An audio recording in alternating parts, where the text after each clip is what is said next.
नमस्कार दोस्तों, एक बार फिर आप सभी का ज्ञान बाग में स्वागत है। और ज्ञान बाग परिवार की ओर से आप सभी को धन्यवाद जो आप लोग मुझे इतना सपोर्ट कर रहे हो और मुझे नित्य प्रतिदिन वीडियो बनाने के लिए प्रेरित कर रहे हो। और आप लोगों से रिक्वेस्ट है कि प्लीज़ हमारी जो भी कमियां हैं उसको हमें मैसेज के थ्रू बताइए, वीडियो को देखिए, क्योंकि सीखने और सिखाने का क्रम जो है वो निरंतर चलता रहता है। क्योंकि मैं यह वीडियो बना रहा हूँ आप लोगों को कुछ सिखाने के व्यू से नहीं, मैं खुद कुछ सीखना चाहता हूँ।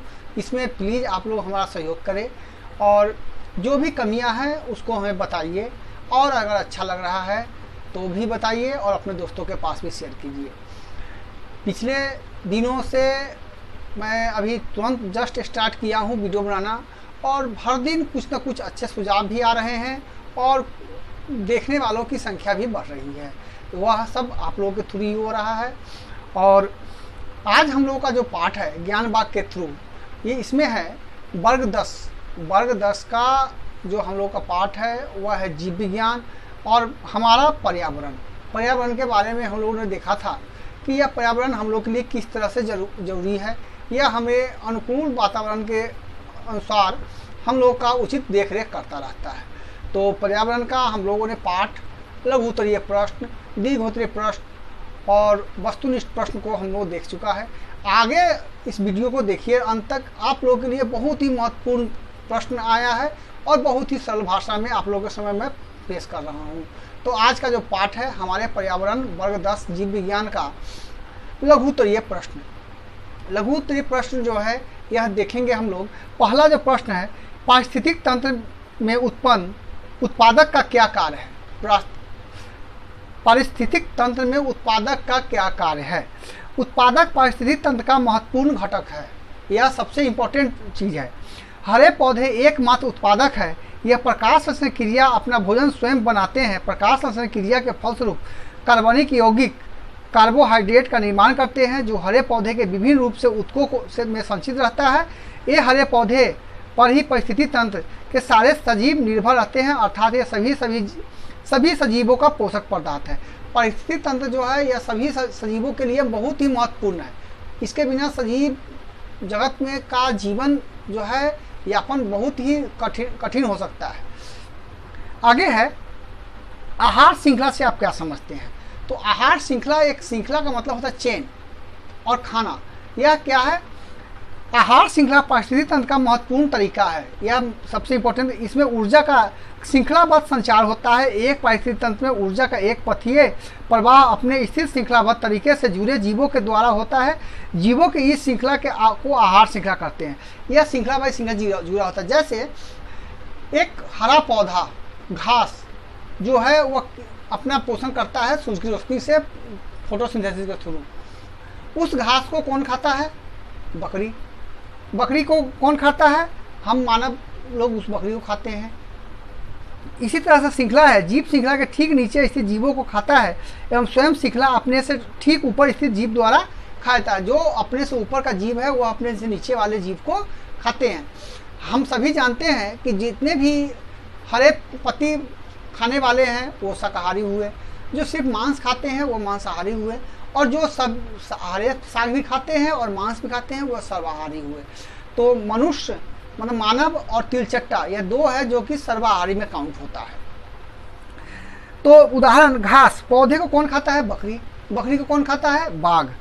शैवाल छोटे जंतु यह आ गया पानी में क्या होता है? शैवाल को छोटे जंतु खाते हैं। छोटे जंतु को छोटी मछली खाती है, और छोटी मछली को कौन खाता है? बड़ी मछली खाती है।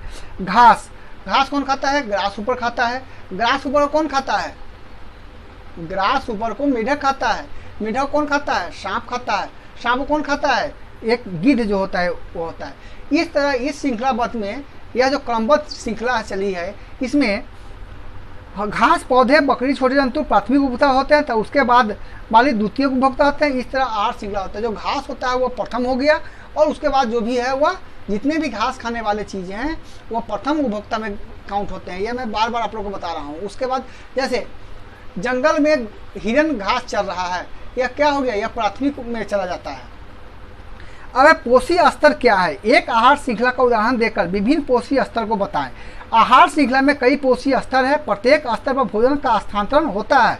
आहार श्रृंखला के इन स्तरों को पोषी स्तर कहते हैं। उच्च मांसाहारी जंतु चतुर्थ पोषी हो गया, मांसाहारी जंतु तृतीय हो गया, शाकाहारी जंतु द्वितीयक हो गया और उत्पादक जो हो गया प्रथम पोषी हो गया। जैसे हिरन घास खाता है तो घास क्या हो गया, मेरा उत्पादक हो गया, हिरन यह प्रथम पोषी में आता है। उसके बाद जो हिरन को खाता है वह हो गया द्वितीय पोषी में आता है। अब आगे प्रश्न है, आहार जाल का निर्माण कैसे होता है? तो जाल का मतलब होता है एक बुना हुआ चक्र। परिस्थिति तंत्र से एक साथ कई आहार श्रृंखला निर्माण होती है। तो सबसे पहले है ग्रास ऊपर। ग्रास ऊपर को कौन खाता है? गिरगिट। गिरगिट को कौन खाता है? बाज। अब पौधे हैं, पौधे को कौन खाता है? खरगोश। खरगोश को कौन खाता है? बाज। अब पौधे को कौन खाता है? मेढक। मेढक कौन खाता है? सर्प। और सर्प को कौन खाता है? बाज। तो बाज जो है इस सभी क्रियाओं में सम्मिलित है। अब अगला क्वेश्चन है, परिस्थिति तंत्र के अपघटनकर्ता की क्या भूमिका होती है?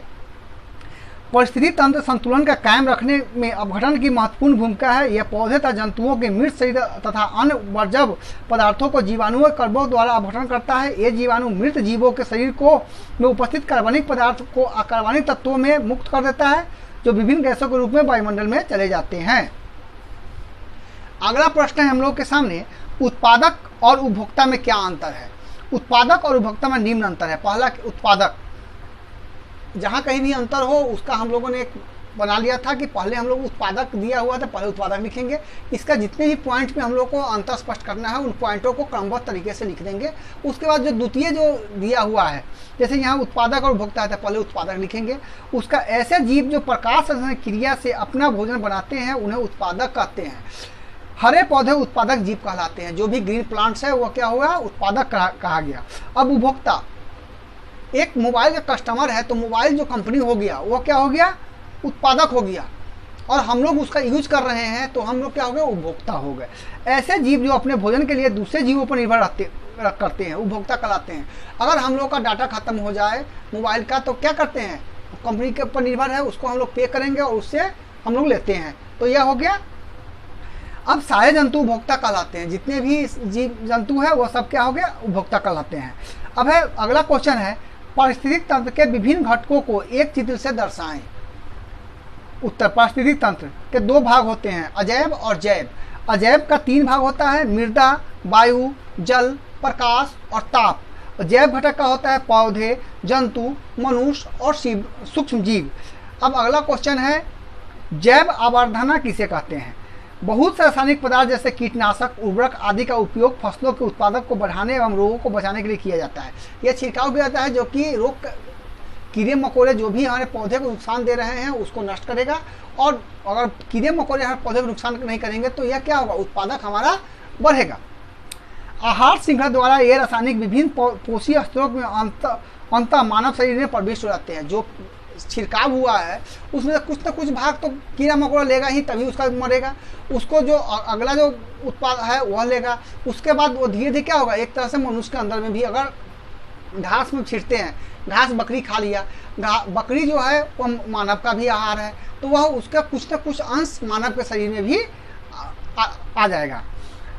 मिट्टी या जल में पौधे का शरीर के सर्वप्रथम इस हानिकारक रसायनों का प्रवेश होता है जो मनुष्य से होते हुए मनुष्य के शरीर में आता है, क्योंकि आहार श्रृंखला मनुष्य के शीर्ष स्तंभ जीव है। इस क्रिया के दौरान जैव अनिम्नीकरणीय पदार्थों की मात्रा पहले पोषी स्तर पर अगले पोषी स्तर तक बढ़ती जाती है। यह क्या होगा? धीरे धीरे हमारे शरीर में बढ़ता चला जाता है, जिसे पानी से धोने या आम तरीकों से अलग नहीं किया जाता है। इन्हें सेवन से मनुष्य विभिन्न प्रकार के बीमारियों को पैदा हो जाता है। इस तरह से जो हम लोग सेवन करेंगे तो विभिन्न तरह की बीमारियों को हम लोग ग्रसित हो जाएंगे। जैव अनिम्नीकरण अपशिष्टों से पर्यावरण से क्या हानि पहुंचता है? जैव अनिम्नीकरण अपशिष्टों से पर्यावरण में निम्नलिखित हानि पहुंचती है। वो पहला क्या है?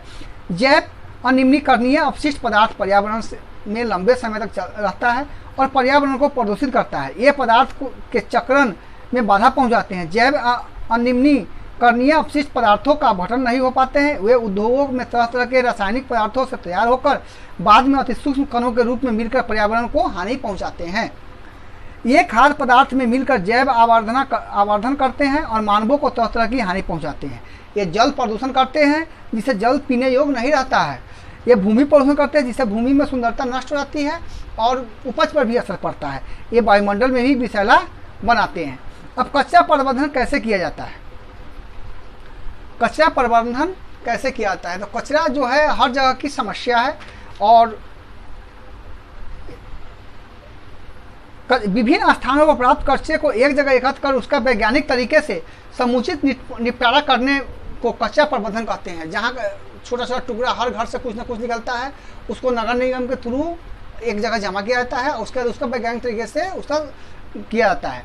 बड़े बड़े शहरों में कचरे को एकत्र करने के लिए बड़ी बड़ी धनियाँ रहती है। जैव निम्नीकरण और जैव अनिम्नीकरण अपशिष्टों के लिए अलग अलग धनियाँ रहती है। कचरे को अलग अलग छांट कर कुछ कचरे का पूर्ण चक्रण किया जाता है। जिसे कचरे का पुनर्चक्रण संभव नहीं है उसे शहर के बाहर गड्ढे में डालकर ढक दिया जाता है। द्रव कचरे से मल, जल और अन्य रसायनों को पाइपों के द्वारा एक जगह एकत्रित कर समुचित निपटारा किया जाता है। कचरे का क्या होता है, जो उसका रिसाइकल करने वाला है उसको हम लोग बीन कर अलग कर लेते हैं, जो नहीं करने वाला उसको मिट्टी के से ढक दिया जाता है। और मल ये सब जो भी है द्रव के रूप में जो कचरा है उसको पाइप के द्वारा एक जगह एकत्रित किया जाता है, जिससे कि वह उससे हानिकारक गैस या जो भी हानिकारक हानि पहुंचाने वाला है वो नहीं पहुंचे। तो इस तरह से आज हम लोग पर्यावरण का जो पार्ट है उसका लघुत्तरीय प्रश्न देखे हैं। आगे और इसमें कुछ लघुत्तरीय प्रश्न हैं जो हम लोग नेक्स्ट वीडियो में देखेंगे। उम्मीद है यह वीडियो आप लोगों को बहुत पसंद आएगा और जिस तरह से आप लोगों ने कमेंट के थ्रू या हमारी कमियों को हम लोग पहुंचाया है उसी तरह से आप लोग वीडियो को देखिए और हम तक को बताइए कि क्या क्या कमियां हैं, उस पर हम लोग बात करेंगे और उसको सुधारने की हर संभव प्रयास किया जाएगा। तो इसी के साथ आज का यह लघुत्तरीय प्रश्न का भाग पार्ट 1 खत्म होता है। आगे के वीडियो में फिर इसका जो शेष बच गया है उसको हम लोग करेंगे। जय हिंद, जय भारत।